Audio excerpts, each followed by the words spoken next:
जिन्हें समय और समझ साथ मिल जाते हैं, क्योंकि अक्सर समय पर समझ नहीं आती और जब तक समझ आती है तब तक समय निकल चुका होता है। नमस्ते दोस्तों, मेरा नाम है आरजे कार्तिक। आपके लिए एक छोटी सी कहानी। एक राजा बूढ़ा हो चला था।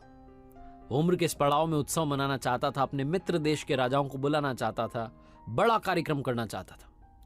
उस कार्यक्रम की शोभा बढ़ाने के लिए उसने अपने राज्य की जो सबसे प्रसिद्ध नर्तकी थी उसको भी बुलाया, और उस कार्यक्रम में उसने अपने गुरुदेव को भी बुलाया जो उसके गुरुजी थे।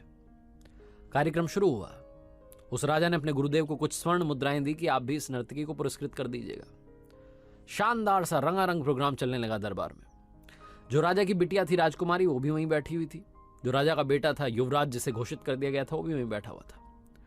कार्यक्रम चल रहा था, हर कोई इस परफॉर्मेंस पर ताली बजा रहा था। कार्यक्रम चलते चलते रात की 3 साढ़े 3 बज गई। उस नर्तकी ने देखा कि जो उसका तबला वाला था वो थोड़ा ऊँघने लगा, उसको नींद आने लगी।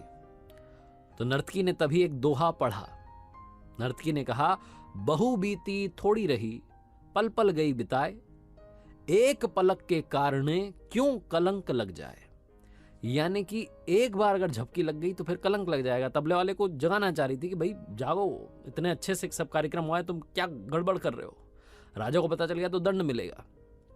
तबला वाला अचानक से चौंक गया। वो ढंग से अब तबला बजाने लगा, होश में आ गया। लेकिन उस दोहे का अर्थ सबने अलग अलग निकाला। कमाल ये हुआ कि वो जो गुरुदेव बैठे थे राजा के, उनके पास जितनी स्वर्ण मुद्राएं थी सारी ले जाकर के उस नर्तकी को दे दी। जो राजकुमारी बैठी थी उसने अपना 9 लखा का जो हार था वो ले जाकर के उस नर्तकी को गिफ्ट कर दिया। जो युवराज बैठा था उसने अपना क्राउन, जो मुकुट था, वो ले जाकर के उस नर्तकी को दे दिया। राजा वहां सिंहासन पर देख रहा था, सब कुछ चौंक गया कि नर्तकी क्या कर रही है। एक दोहा बोल करके सबको पागल बना रही है, लूट रही है। राजा ने परफॉर्मेंस रुकवा दी और कहने लगा कि क्या कर रही हो, तुमने एक दोहा बोला और इन सबको लूट लिया, ये गलत है। राजा शायद अगला शब्द, अगला वाक्य बोलता है कि इसको बंदी बना लो। तभी राजा के गुरुजी ने कहा कि अरे बस बस शांत हो जाओ राजन, इस नर्तकी ने बहुत सही बोला, क्योंकि उसने जो बोला उसका सबने अपना अपना मतलब निकाला। वो जो राजा के गुरुजी थे वो कहने लगे कि इसने जो कहा है ना, उसका मतलब ये निकला है कि मैं क्या कर रहा हूं। मैं जंगल में था, तपस्या कर रहा था पूरी जिंदगी, पूरी उम्र, और अब उम्र के इस पड़ाव में तुमने कहा कि यहां आ जाओ और मैं यहां स्वर्ण मुद्राएं से, इसको स्वर्ण मुद्राओं से पुरस्कृत कर रहा हूं। ये क्या पाप कर रहा था मैं। इस नर्तकी के दोहे ने मुझे जगा दिया है, मुझे बता दिया कि मुझे कहां होना चाहिए, यहां नहीं होना चाहिए। मैं तो अपना कमंडल लेके चल पड़ा रहा, वो महाराज तो चल पड़े, गुरुजी तो। जो राजा की बिटिया थी वो कहने लगी कि पापा जी, पिताजी, मैंने भी इस दोहे का मतलब अपने हिसाब से निकाला है।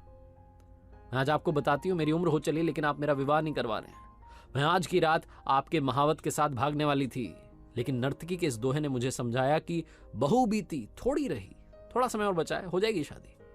वो एक गलती की वजह से आप पर क्यों कलंक लगाऊं। इसलिए मैं रुक गई, मुझे अच्छी बुद्धि आ गई और मैंने वो 9 लखा हार इनको गिफ्ट कर दिया। जो युवराज था वो कहने लगा कि पिताजी ऐसे कुछ मेरे साथ हुआ है, मेरी उम्र होती जा रही है, बड़ा होता जा रहा हूं, कब से इंतजार कर रहा हूं कि आप मुझे सिंहासन पर बैठाएंगे, आप बैठा ही नहीं रहे। आज की रात मैं सैनिकों के साथ मिलकर आपको मारने वाला था, मैं अगला महाराजा बनने वाला था, लेकिन नर्तकी के दोहे ने मुझे बताया कि कितना समय और बचा है, तुझे भी सिंहासन मिलेगा, सब्र रख। वो एक गलती की वजह से पिता का खून अपने ऊपर क्यों लेता है, पिता का ही खून क्यों करता है, ये कलंक क्यों अपने माथे लेता है। उस नर्तकी के दोहे ने मुझे समझा दिया। राजा की आंखें खुल गई। नर्तकी सोचने लगी कि उसके एक दोहे का मतलब सबने अपने अपने हिसाब से निकाल लिया, वो खुद क्या कर रही है। उसे खुद भी ये काम बंद करके कुछ और करना चाहिए। राजा को समझ में आ गया कि बहु बीती थोड़ी रही, ये गलती की वजह से कलंक क्यों लगा रहा हूं। राजा ने भी अपनी गलतियों को सुधारना शुरू किया। बेटी का विवाह करवा दिया उसकी पसंद के राजकुमार से, बेटे को सिंहासन सौंप दिया और खुद जंगल में चला गया संन्यास लेकर के। छोटी सी कहानी है, लेकिन ये दोहा समझाता है, बहु बीती थोड़ी रही, पल पल गई बिताए, एक पलक के कारणे क्यों कलंक लग जाए। लाइफ में हम बहुत पेशेंस के साथ, बहुत सब्र के साथ आगे बढ़ते हैं, अपनी मंजिल की तरफ बढ़ते हैं, अपने टारगेट को अचीव करने के लिए बढ़ते हैं। लेकिन कई बार हमें लगता है कि बस हमारा सब्र टूटने लगता है कि अरे बहुत हो गया, कुछ और करते हैं। बहु बीती थोड़ी रही, थोड़ा समय बचा है, थोड़ा सा और सब्र लेके चलिए, आप अपनी मंजिल तक पहुंच जाएंगे।